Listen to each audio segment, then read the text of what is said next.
بسم اللہ الرحمن الرحیم۔ آج کی ٹاپک ہے اللہ تعالیٰ کو راضی کرنے کا طریقہ۔ حضرت موسیٰ علیہ السلام نے اللہ تعالیٰ سے پوچھا، اے اللہ تیری رضا کس میں ہے؟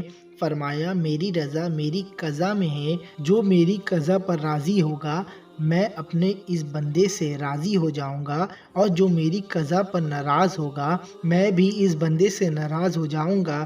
دیکھیں کہ ہم اپنے رب کی تقسیم پر راضی ہیں یا شکوہ کرتے ہیں۔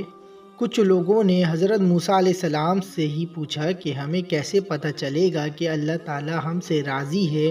فرمایا، میں کوہ طور پر جاؤں گا اور اللہ رب العزت سے پوچھوں گا۔ چنانچہ جب وہ کوہ طور پر تشریف لے گئے تو عرض کیا، اے پروردگار، آپ کے بندے یہ بات پوچھ رہے۔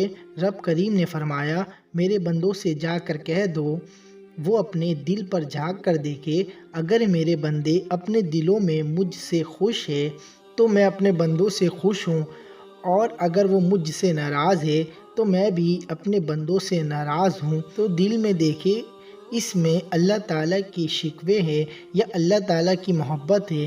ہمیں چاہیے ہم اپنے دل میں اللہ رب العزت سے راضی رہے۔ اللہ تعالیٰ سے دعا ہے جو کچھ سنا ہمیں اس پر عمل کی توفیق عطا فرمائے، آمین۔ مزید اس طرح کی ویڈیو دیکھنے کے لیے ہمارے چینل کو لائک کریں، سبسکرائب کریں، ساتھ میں لگے بیل آئیکن کو پریس کریں تاکہ ہماری ویڈیو کی نوٹیفیکیشن آپ تک آسانی سے پہنچ سکے۔